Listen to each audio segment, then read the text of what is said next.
Hello everyone, welcome back to my channel and welcome to all the new subscribers.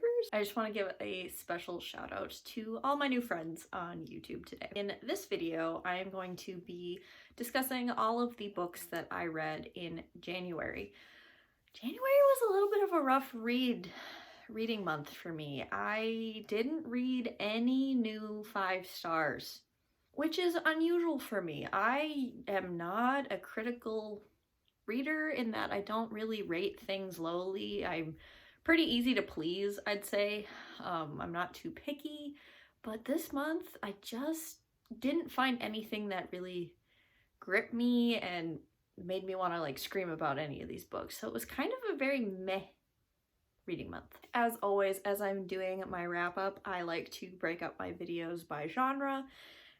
Just so people can skip around, since I am such a mood reader and I tend to read a ton of different genres and not everyone is interested in all of the genres that I read. So feel free to hop around as you see fit for this video. My first category, it's not really a genre, are just the books that I reread. I am a heavy rereader. So the first book I will briefly mention is The Return of the King by J.R.R. Tolkien. I've read this trilogy, the Lord of the Rings trilogy, 3 times now, and not to be dramatic, but it's just okay for me. I have such an emotional attachment to the movies that when I went back to read the books, I was almost disappointed. And so I think some of that still carries over into my reading experience. And I gave Return of the King 3 stars. One of my biggest criticisms is that the structure of the way that the story is told is not my favorite. In the movies, we get scenes from both like Aragorn's perspective and Frodo's perspective, and we have scenes going back and forth, whereas that's not how the book is written. The book is written in large chunks, so you get Aragorn, Legolas, and Gimli and their story in a big chunk, several chapters in a row, and then we switch to Frodo and Sam and their journey, and I was just like, I'm way more invested in Aragorn and Legolas and Gimli and even Merry and Pippin and what they're doing than I am with Frodo. Even watching the movies, Frodo's storyline is just more boring to me.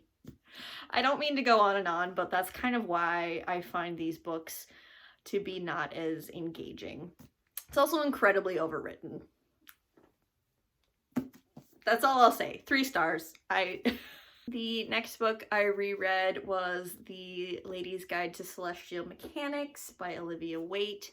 This is a very sweet female-female historical romance, and in this reread I decided to annotate my reading experience and did lots of little tabs, just highlighting moments that I got all tingly and bubbly on the inside. Moments that were very cute for the characters, that they were having some like emotional scenes with each other. And yeah, it was just such a lovely time rereading this. I am giving this a 4.5 stars again. I just truly love this little book, and I will continue to reread it forever anytime I need a little boost of serotonin. The next genre I'm going to be discussing is the fantasy, and this is going to be really quick because I did a whole vlog for these books, and that is A Song of Wraiths and Ruin and A Psalm of Storms and Silence by Roseanne A. Brown. If you want to know my full thoughts and feelings about these books, I have a vlog. I will link it above and in the description of this video, but I gave A Song of Wraiths and Ruins 4 stars and A Psalm of Storms and Silence 3 stars. I think this is an excellent YA fantasy series, and it's nice that it's a duology. I would highly recommend if this is a genre for you. Next is nonfiction, and it's a goal of mine to read more nonfiction, and unfortunately I didn't have the best of luck with nonfiction this month. The first one I will talk about is I'll Be Gone in the Dark by Michelle McNamara. And this is about one woman and her investigation about a serial killer, a serial rapist, who was active in the 70s and 80s. And the story about the book itself is probably more interesting than the contents of the book itself, in my opinion. So unfortunately, Michelle McNamara passed away before this book could be published, and this book was published 2 or 3 months before the Golden State Killer, who is the figure being investigated in this book, was actually caught. And so that whole, the creation of this book and her notes were really interesting, and everything about it, about the creation of the book and like kind of the circumstances of how this book came to be was really interesting. And the fact that the killer was caught right after it was published was kind of interesting, but I didn't really enjoy the substance of the story nearly as much as I thought I would. So yeah, it just wasn't my favorite nonfiction. If you like true crime, maybe give this a shot. I'm kind of on the fence if I want to keep going down this avenue of true crime. This just didn't really work for me, so I ended up giving it 3 stars. The other nonfiction I read is actually the same author who wrote Hamnet, which is one of my favorite books last year. So it's Maggie O'Farrell's memoir, and it's called I Am, 17 Brushes with Death. This is little short snippets of near-death experiences that Maggie O'Farrell has experienced throughout her life. So I'd say approach this book with caution. There's a lot of trigger warnings for this one, like death, near death, medical gaslighting, medical abuse, miscarriage, birthing trauma, violence against women. So just approach this book with caution. And the reason I picked this up is because I loved Hamnet so much and the writing was so beautiful. I was really intrigued to see what the author could do with nonfiction, and this was so beautifully written, so gorgeous in its execution. I really appreciated it for that. But towards the end of the book, I started losing interest and focus, and it's written in like short story kind of format, so it just somehow still didn't even capture my attention. So I ended up not loving this book as much as I thought it would. So I gave it 4 stars. I really enjoyed it. I thought it was beautiful, but I just didn't love it to the rooftop and back, you know what I mean? Then we have horror. I read 2 horror novellas this month. The first one I'm going to be talking about is A House at the Bottom of a Lake by Josh Malerman. Now this confused me because the 2 main characters are teenagers, but I thought this was like an adult book. So I don't know if horror is similar to other genres in that if the characters are teenagers, that automatically makes it a young adult horror, but I don't know, it felt still adult in tone because of the horror elements. So I just got a little confused by that. But I will say this has some of the best horror vibes and themes I've ever read in a horror. I don't read a ton of horror, but I thought the vibes were on point with this one. It just kind of confused me with like the teenager tone.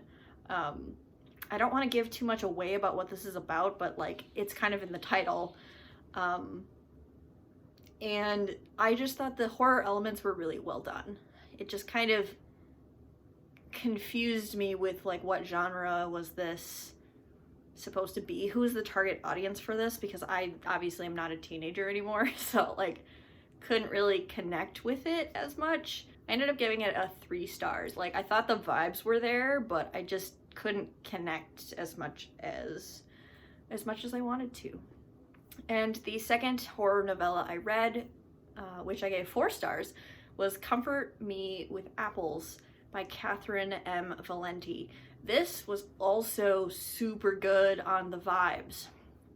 I don't want to really talk about what this is about because it's a novella, so it's already like, I don't want to give too much away, but basically like it feels very like Something Wrong in Suburbia vibe. We're following a main character, Sophia, and there's something wrong with her neighborhood. Her neighbors are acting weird, but they're pretending like everything is fine and stuff like that. So she's kind of investigating, trying to figure out what's going on in her seemingly pristine and perfect neighborhood.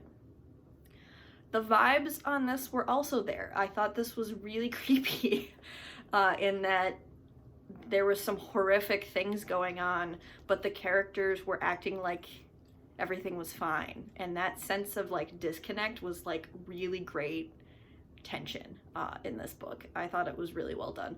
So I ended up giving this 4 stars. Again, I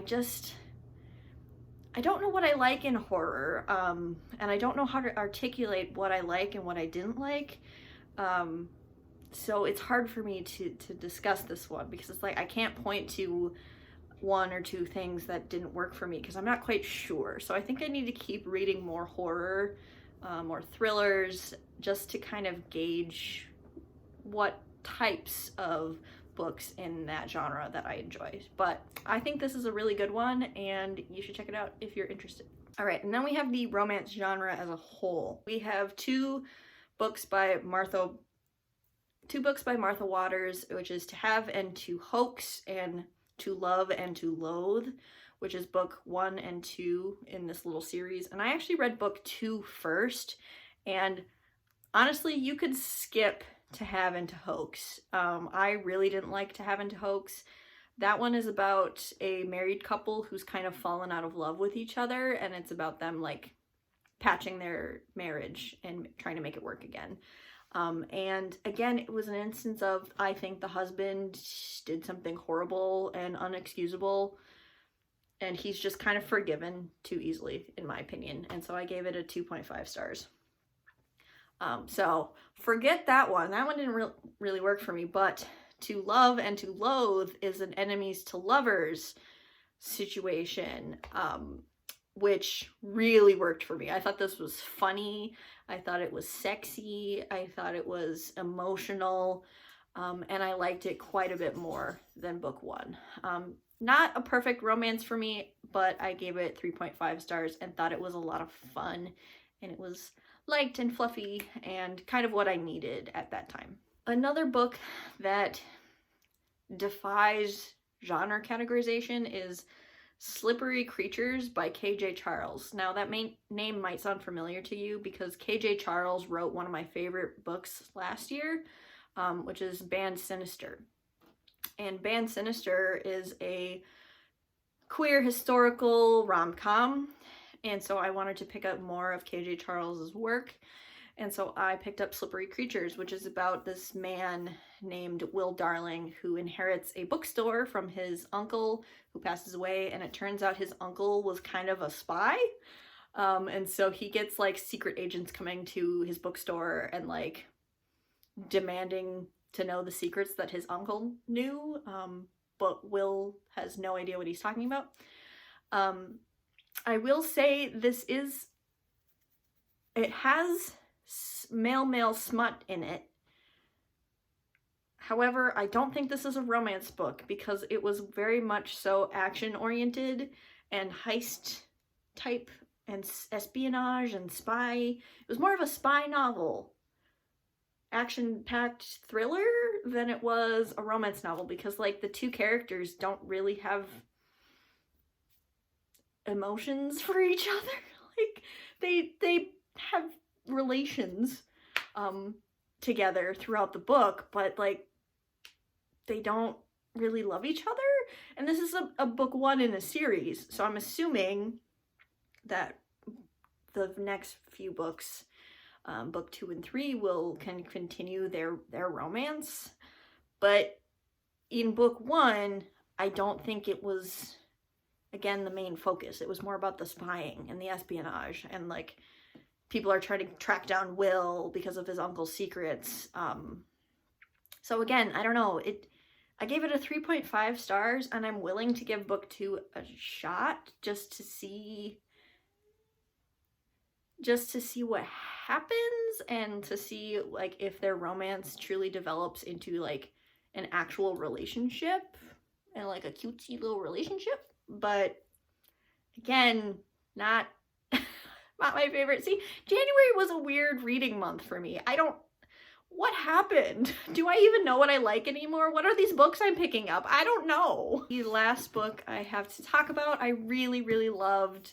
My favorite thing I read this month was Satisfaction Guaranteed by Corellia Stets Waters.